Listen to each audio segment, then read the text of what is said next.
ತಾವೇನೋ ಆದವರು ಏನೋ ಆದ್ರಿ. ನಾವು ಅನ್ಕೊಳ್ಳೋದೊಂದು, but God decides, God's destiny, God's wish will be something else. Sir ಪ್ರೀತಿ ಹುಟ್ಟಕ್ಕಿಂತ ಮುಂಚೆನೆ ಪ್ಯಾರ್ಗೆ ಆಗ್ಬಿಟ್ಟೈತೆ ಸಾಂಗ್ನ ಬರ್ದವ್ರು ನೀವು. ಚಿತ್ರರಂಗದಲ್ಲಿ ಒಂದು ಹಾಡು ವೈರಲ್ ಹೆಂಗಾಗುತ್ತೆ ಅಂತ ತೋರಿಸ್ಕೊಟ್ಟಿದ್ದು ಸಾಂಗ್. ಗೂಗ್ಲಿ ಅಂತೂ ಬಿಡಿ, ನಮ್ಮ ಮನೆಯಲ್ಲಿ ಒಂದು 100 ಟೈಮ್ಸ್ ನೋಡಿದ್ದಾರೆ. ಆಗೋಗಿದೆ ಮಾಯಾ. 3ನೇ ಸಿನಿಮಾನೇ ಅಪ್ಪು ಸರಿಗೆ ಡೈರೆಕ್ಟ್ ಮಾಡ್ತೀನಿ ಅಂತ ನಾನು ಇಂಡಸ್ಟ್ರಿಗೆ ಬಂದಾಗ ನಿಜವಾಗ್ಲೂ ಅಂದ್ಕೊಂಡ್ರಿ. ಇವ್ರಿಗೆ ನಾನೊಂದು ಸ್ಕ್ರಿಪ್ಟ್ ಮಾಡಿ ಡೈರೆಕ್ಟ್ ಮಾಡಬೇಕು ಅನ್ನೋ ಆಸೆ. ಈಗ ನನಗೆ ಶಿವಣ್ಣ ಅವ್ರಿಗೇನು ಮಾಡಕ್ಕೆ ಹೊರಟಿದ್ದೀವಿ.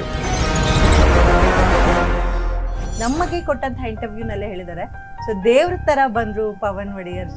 ನಮ್ಮ ಪವನ್ ಒಡೆಯರ್ ಅಂತ ಅಂದ್ರೆ ಅವರಿಬ್ರು ಏನೋ ಒಂಥರ ಒಂದು ದೇವ್ರ ತರ ಬಂದು, ಅದವರು ದೊಡ್ಡ ಗುಣ ಅವ್ರಂಗೆ ಹೇಳಿರೋದು. ದೊಡ್ಡ ಮನೆ ಒಡೆಯರ್ ವೀಕ್ಷಿಸಿ ಸಂಜೆ 6:30ಕ್ಕೆ.